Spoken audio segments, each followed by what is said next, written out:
ഞാൻ റീസെന്റ് കണ്ടതിൽ വെച്ച് വൺ ഓഫ് ദ കിഡിലെ മൂവിയാണ് ഏലിയൻ റൊമുലസ്. കിഡിലോ എന്നൊക്കെ പറഞ്ഞാൽ വേറെ ലെവൽ മൂവി. ഈ ഒരു മൂവിയുടെ സ്റ്റോറി ആയാലും സ്ക്രീൻ പ്ലേ ആയാലും മേക്കിംഗ് ആയാലും പ്രസന്റേഷൻ ആയാലും എൻ്റെ മൂവിയുടെ എക്സിക്യൂഷൻ ആയാലും എല്ലാം ടോപ്പ് നോച്ച് ആണ്.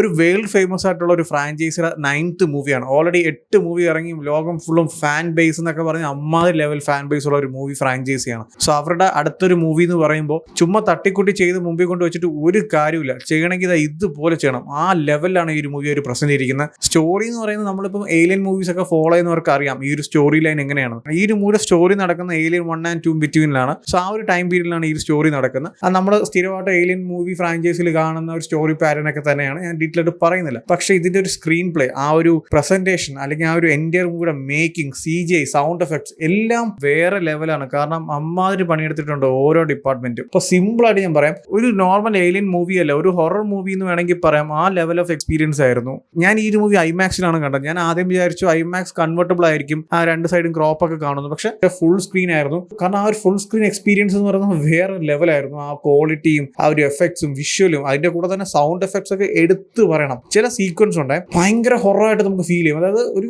ഏലിയൻ മൂവിയാണ് അല്ലെങ്കിൽ സൈഫൈ മൂവിയാണ് നമ്മൾ, അല്ലെങ്കിൽ ഈ ഫ്രാഞ്ചൈസിൽ ഒരുപാട് മൂവീസ് കണ്ടിട്ടുള്ള ഒരു സ്റ്റൈൽ പാറ്റേൺ ഒക്കെ ആണെങ്കിലും ഇതിന്റെ ഒരു പ്രസന്റേഷന്റെ കൂടെ ഒരു സൗണ്ട് എഫക്റ്റ് കൂടി മിക്സ് ആയി കിട്ടുന്ന ഒരു ഫീൽ ഉണ്ടല്ലോ. ചില സീക്വൻസ് ഒക്കെ പെട്ടെന്ന് സൈലന്റ് ആയിട്ട് ഒരു സൗണ്ട് എഫക്റ്റ് വരും, അല്ലെങ്കിൽ ഏലിയൻസ് വരുമ്പോഴോ, അല്ലെങ്കിൽ ഇവരൊരു റൂമിനകത്ത് ട്രാപ്പായി പോകുമ്പോഴോ, അല്ലെങ്കിൽ ഇവർ ഓടുമ്പോഴോ, അല്ലെങ്കിൽ മൈന്യൂട്ട് ആയിട്ടുള്ള സൗണ്ട് പോലും നമുക്ക് അത്ര ഫീൽ തരുന്നുണ്ട്. ഈ ഒരു മൂവിയുടെ സ്റ്റാർട്ടിങ്, ആ ഒരു ടൈറ്റിൽ കാർഡിന്റെ അവിടെ വരുന്ന സൗണ്ട് ഉണ്ട്, അവിടെ തൊട്ട് ആ ഒരു എൻറ്റയർ മൂവി ആ ഒരു സൗണ്ട് എഫക്ട്സ് എന്ന് പറയുന്നത് വേറെ ലെവലാണ്. സൗണ്ട് എഫക്ട്സ് മാത്രമല്ല, ഈ ഒരു മൂവിയുടെ ടെക്നിക്കൽ സൈഡ് ആയാലും വിഷ്വൽ സൈഡ് ആയാലും CGI ആയാലും, CGI എനിക്ക് തോന്നുന്നില്ല ഈ മൂവിയിൽ എവിടൊക്കെയാണ് CGI യൂസ് ചെയ്തിട്ടുള്ളത്. പ്രാക്ടിക്കൽ എഫക്ട്സ് തന്നെയാണ് ഇവർ മെയിൻലി യൂസ് ചെയ്തിട്ടുള്ളത്. കാരണം ആ ഏലിയൻസ് ആയാലും അല്ലെങ്കിൽ അതിൽ കാണിച്ചിട്ടുള്ള മറ്റുള്ള ക്യാരക്ടേഴ്സ് ആയാലും എല്ലാം CGI-നെക്കാളും എനിക്ക് തോന്നുന്നു അവർ ആ ഒരു ഏരിയാസിൽ കൂടുതലും ഒരു പ്രാക്ടിക്കൽ എഫക്ട്സ് യൂസ് ചെയ്തിട്ടുള്ളതുകൊണ്ട് തന്നെ നമുക്ക് ഭയങ്കര റിയൽ ആയിട്ട് തോന്നും. മറ്റേ CGI ഒക്കെ ചെയ്ത് കൊളവാക്കി ആ ഒരു ഫീൽ ഒന്നും കിട്ടുന്നില്ല. കാരണം ഏലിയൻ ഫ്രാഞ്ചൈസി മൂവീസ് കണ്ടിട്ടുള്ളവർക്ക് അറിയാം, ഫസ്റ്റ് തൊട്ട് ആ ഒരു പാറ്റേണും അല്ലെങ്കിൽ ആ ഒരു മേക്കിംഗ് ആണ് അവർ ഫോളോ ചെയ്ത് വരുന്നത്. സോ ആ ഒരു പ്രാക്ടിക്കൽ എഫക്ട്സ് ആയാലും അല്ലെങ്കിൽ മറ്റുള്ള CGI വർക്കായാലും മറ്റുള്ള വിഷ്വൽ പ്രസന്റേഷൻ ആയാലും എല്ലാം അതിന്റെ ഒരു എക്സ്പീരിയൻസ് എന്ന് പറയുന്നത് വേറെ ലെവലായിട്ടുണ്ട്. സോ അതുകൊണ്ട് തന്നെ രണ്ട് ജോണേഴ്സിന് ബ്ലെൻഡ് എന്ന് വേണമെങ്കിൽ നമുക്ക് പറയാം. ഹൊററും സൈഫൈ ഒക്കെ ബ്ലെൻഡ് ചെയ്തിട്ടുള്ള വൺ ഓഫ് ദ കിഡിലും പ്രസന്റേഷൻ തന്നെയാണ്. കാരണം ഈ ഒരു മൂവി ഡയറക്ട് ചെയ്തിരിക്കുന്ന ഫെഡി ആൽവരസ് ആണ്, director of Evil Dead and Don't Breathe. So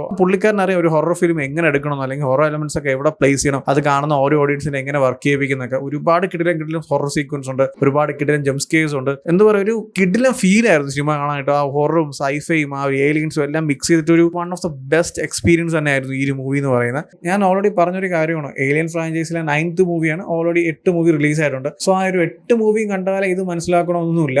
ആ ഒരു 8 മൂവി ഇതുവരെ കാണാത്തവരാണെങ്കിലും നിങ്ങൾക്ക് ഈ ഒരു മൂവി നല്ല രീതിക്ക് എക്സ്പീരിയൻസ് ചെയ്യാൻ പറ്റും. കാരണം ഈ ഒരു മൂവി സ്റ്റാർട്ട് ചെയ്യുമ്പോൾ തന്നെ ഒരു ബേസിക് ഐഡിയ ഒക്കെ പറഞ്ഞു പോകുന്നുണ്ട്, എങ്ങനെയാണ് ഇത് വർക്ക് ആവുന്നത്, അല്ലെങ്കിൽ ഈ വേൾഡ് എങ്ങനെയാണ്, മുന്നോട്ടുള്ള കാര്യങ്ങൾ എങ്ങനെയായിരിക്കും എന്നൊക്കെ ഒരു ബേസിക് ഐഡിയ തരുന്നതുകൊണ്ട് തന്നെ നിങ്ങൾക്ക് ഒരു അടിപൊളി എക്സ്പീരിയൻസ് ആയിരിക്കും. അല്ല നിങ്ങൾ ആ ഒരു 8 മൂവീസ് കണ്ടാൽ മാത്രമേ ഈ ഒരു മൂവി കണ്ടിട്ട് കാര്യമുള്ളൂ, അങ്ങനെയൊന്നുമില്ല. പോയി കണ്ടു നോക്കുക, ഒരു കിടിലൻ എക്സ്പീരിയൻസ് തന്നെ ആയിരിക്കും. ആൻഡ് ഓൾറെഡി ആ ഒരു ഫ്രാഞ്ചൈസിനെ ഫോളോ ചെയ്യുന്നവരാണ്, അല്ലെങ്കിൽ ആ ഒരു 8 മൂവീസും കണ്ടിട്ടുള്ളവരാണെങ്കിൽ നിങ്ങൾക്ക് ഒരു അടിപൊളി ട്രീറ്റ് തന്നെയാണ്. ഇതിൽ ഒരുപാട് കാര്യങ്ങൾ നമ്മൾ ഓൾറെഡി ഏലിയൻ മൂവീസിൽ കണ്ട കാര്യങ്ങളൊക്കെ ടീസ് ചെയ്ത് പോകുന്നുണ്ട്, ഒരുപാട് ഈസ്റ്റർ എഗ്സ് ഉണ്ട്. സോ അങ്ങനെ ഒരു ട്രീറ്റ് തന്നെയുണ്ട് നിങ്ങൾക്ക്. ഈ ഏലിയൻ ഫ്രാഞ്ചൈസി മൂവി ഫോളോ ചെയ്തിട്ടുള്ളവരാണെങ്കിൽ നിങ്ങൾക്ക് എക്സ്പീരിയൻസ് ചെയ്യാൻ പറ്റും. എനിക്ക് സത്യം പറഞ്ഞാൽ ഈ ഒരു മൂവി ഭയങ്കര ഇഷ്ടപ്പെട്ടു. ഒരു one of the best experience തന്നെയായിരുന്നു. ഞാൻ ഓരോ സീക്വൻസും മൂവിയുടെ സ്റ്റാർട്ടിംഗ് തൊട്ട് ആ ഒരു എൻഡ് പോർഷൻ വരെ അത്രമാത്രം എൻജോയ് ചെയ്തു. ഒരു സീക്വൻസ് പോലും അല്ലെങ്കിൽ ഒരു സീൻ പോലും എനിക്ക് ഓക്കെ ഇത് വേണ്ടായിരുന്നു, അല്ലെങ്കിൽ ഇത് ഭയങ്കര ലാഗാണ്, അങ്ങനെയൊന്നുമില്ല. മൂവിയുടെ സ്റ്റാർട്ടിംഗ് തൊട്ട് ആ ഒരു ഏലിയൻ പോർഷൻ അല്ലെങ്കിൽ മൂവിയുടെ ശരിക്കുള്ള കണ്ടന്റ് എത്തുന്നവരെയുള്ള ഒരു ജേണി, അതൊക്കെ വളരെ നൈസായിട്ട് തന്നെ അവർ എക്സിക്യൂട്ട് ചെയ്തിട്ടുണ്ട്. അതിനുശേഷം ആ ഒരു ഏലിയൻസ് വരുന്നതും അല്ലെങ്കിൽ ഇവർ ട്രാപ്പ് ആവുന്നതും അല്ലെങ്കിൽ അതിനുശേഷം നടക്കുന്ന കാര്യങ്ങളും അല്ലെങ്കിൽ ആ ഒരു സർവൈവ് ചെയ്യുന്നതൊക്കെ ഒരു അടിപൊളിയായിട്ട് തന്നെ എക്സിക്യൂട്ട് ചെയ്ത് വെച്ചിട്ടുണ്ട്.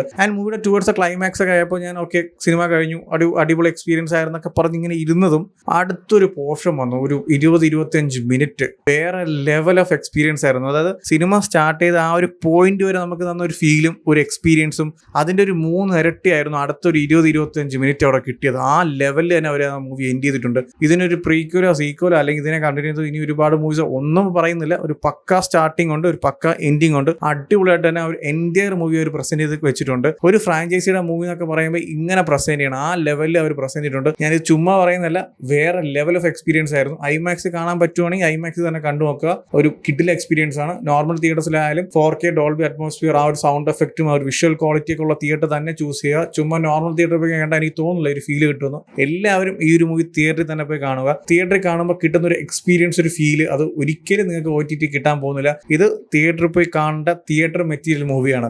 ഓരോ സീക്വൻസും ആ ഒരു തിയേറ്ററിന് വേണ്ടി മെയ്ഡ് ചെയ്തിരിക്കുന്നതാണ്, തിയേറ്റർ മെറ്റീരിയൽ ആണ്. ആ ജംപ് സ്കെയർസ് ആയാലും ക്യാരക്ടേഴ്സിന്റെ ആ ഒരു സിറ്റുവേഷൻ ആയാലും പ്രസന്റ് പ്രസന്റേഷൻ ആണ്, എല്ലാം each and everything in the movie was like for the theatre man. അത് തിയേറ്ററിൽ പോയി കണ്ട് തന്നെ എക്സ്പീരിയൻസ് ചെയ്യേണ്ട കാര്യമാണ്. ഈ ഒരു ഫ്രാഞ്ചൈസിനെ ഫോളോ ചെയ്യുന്നവരാണെങ്കിലും അല്ലെങ്കിലും രണ്ടുപേർക്കും ഒരു വൺ ഓഫ് ദ കിഡിലും തിയേറ്റർ എക്സ്പീരിയൻസ് ആയിരുന്ന ഒരു മൂവിയാണ്. ഈ ഒരു മൂവിയുടെ സ്റ്റോറി ആയാലും സ്ക്രീൻ പ്ലേ ആയാലും അല്ലെങ്കിൽ എൻ്റെ മൂവിയുടെ എക്സിക്യൂഷൻ ആയാലും എല്ലാം അടിപൊളിയാണ്. ഈ ഒരു എൻ്റെ മൂവിനെ കുറിച്ച് സിമ്പിൾ ആയിട്ട് ഞാൻ പറഞ്ഞുതരാം. ഇറ്റ്സ് ആൻഡ് ഫെഡ അൽവാറിസ് പടം, അത്രേ ഉള്ളൂ. പോയി കണ്ടുവെക്കുക. ഓൾറെഡി ഈ മൂവി കണ്ടവരാണെങ്കിൽ നിങ്ങളുടെ ഒപ്പീനിയൻസ് എന്താ വെച്ചാൽ കമന്റ് ചെയ്യൂ. വീഡിയോ ഇഷ്ടപ്പെട്ടാൽ ലൈക്ക് ചെയ്യൂ, ഷെയർ ചെയ്യൂ. ഇതുപോലത്തെ കൂടുതൽ വീഡിയോസിനായി ചാനൽ സബ്സ്ക്രൈബ് ചെയ്യൂ. Thank you so much.